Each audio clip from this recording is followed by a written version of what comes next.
If you have knowledge but do not apply it or cannot apply it, it is as if you don't have that knowledge. That's the way I see it.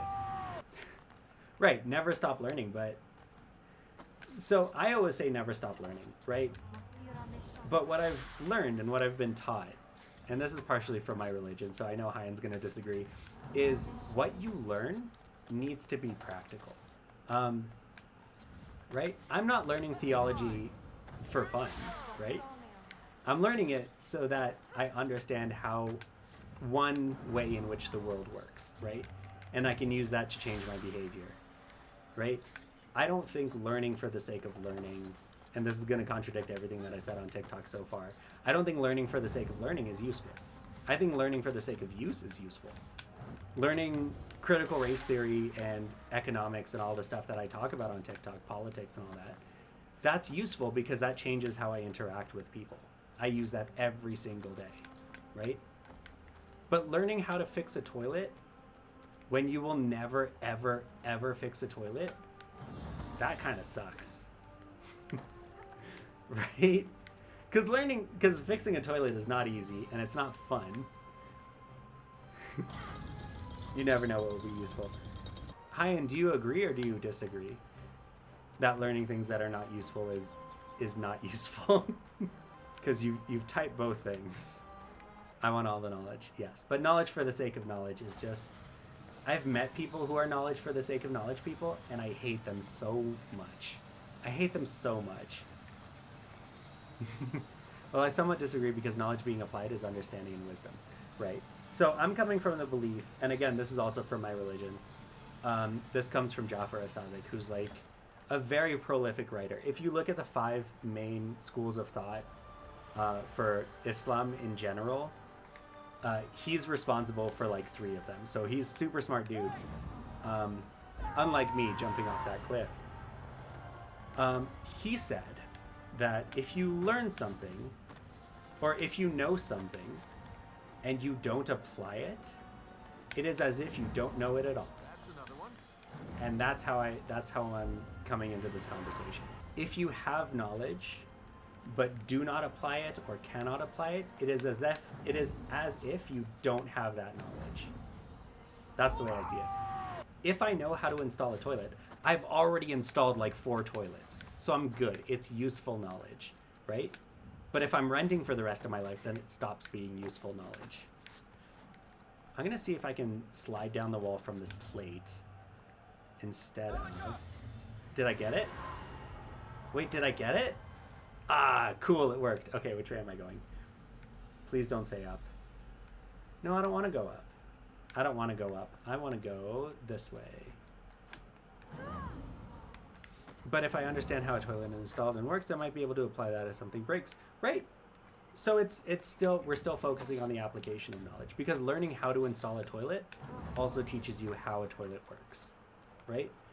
But if you spend your years studying toilet diagrams, but you live your entire life in like, I don't know, one of those places in between the major cities in Africa where they don't actually have toilets, then that knowledge is wasted.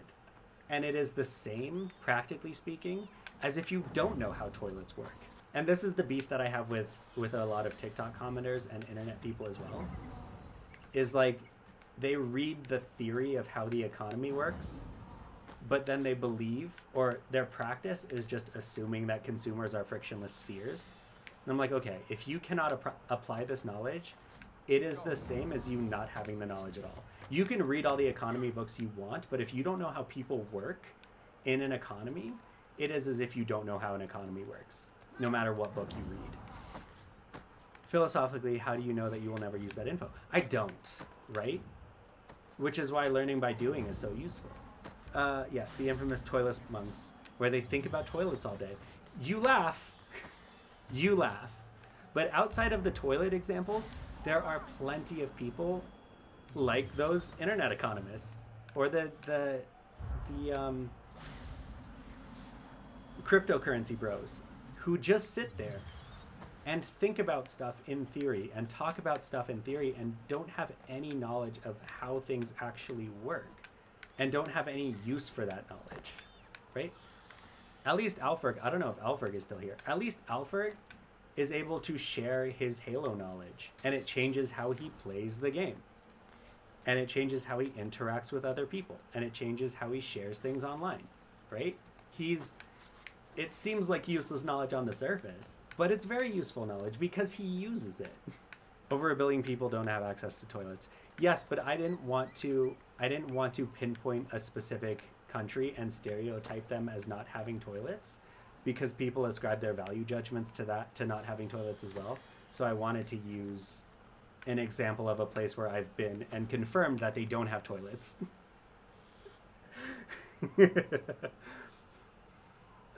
So you got to learn all the info for the potential of use. You have to learn all of the info for the potential of use, or you can learn all the info as it becomes useful, right? So learning how to install toilets was only useful for those times where I installed toilets.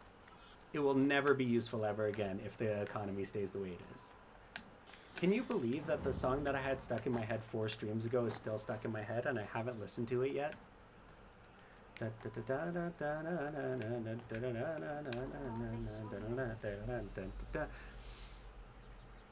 1/8 of the population of the world doesn't have access. Yeah. And people still treat it like it's ubiquitous. But it's not. And I don't know what info would have been useful in a situation you are in unless you already knew the info that ended up being useful. Sarah's got a point. She tends to do that. But yeah, I'm sure, like, if we're talking about practical, useful information, you can estimate where that line is. So here's an example. Space travel. I know a lot about space travel. I used to be in physics, right?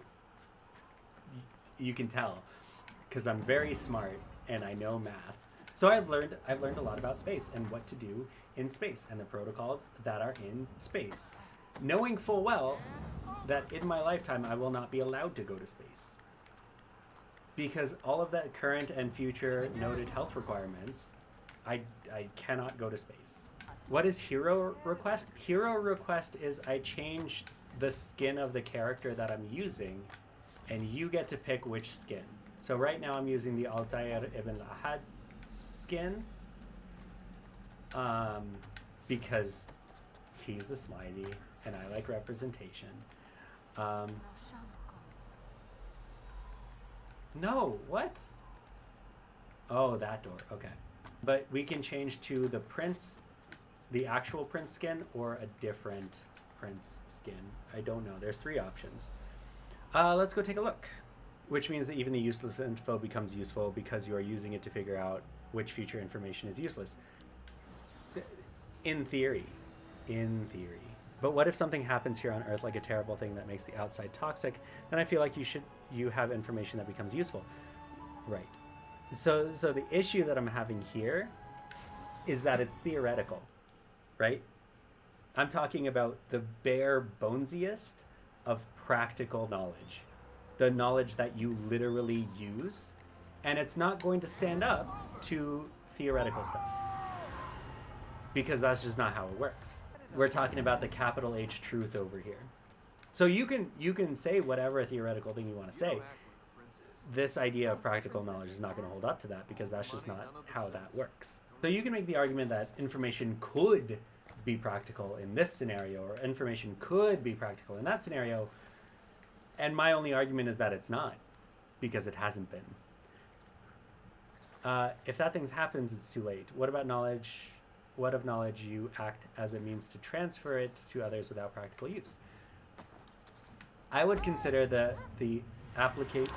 transfer of knowledge as the application of knowledge. And this is where things like the paperclip test come in super duper handy, where it's, to what depth do you have this knowledge, right? To what depth do you fall before Elika catches you? But it's the bare bonesiest. You cannot accurately judge what is practical knowledge without more knowledge than only practical knowledge. What makes you think that the knowledge of how to judge something is not practical knowledge. So, in essence, you only have, going back to the quote, which is, you know, just a quote, you can disagree with it if you want. You don't know what knowledge you have until you use it. Because once you use it, then you know you have it. And not using it is the same as not having it. So the knowledge with which you judge stuff is still the practical application of knowledge. It bugs me when people know something and do something where they don't know why or how. If you understand how or why, you can bend and stretch things. Exactly. Thinking about how you think, or thinking about why you believe the things you believe, then you can sort of push the limits, and you can push the boundaries, and you can learn new things, and you can try new things, and you can do more things. Like falling off this wall. Just because you have bounds on your knowledge does not mean that those bounds are inflexible, does not mean that those bounds cannot be broken, or stretched, or moved, right?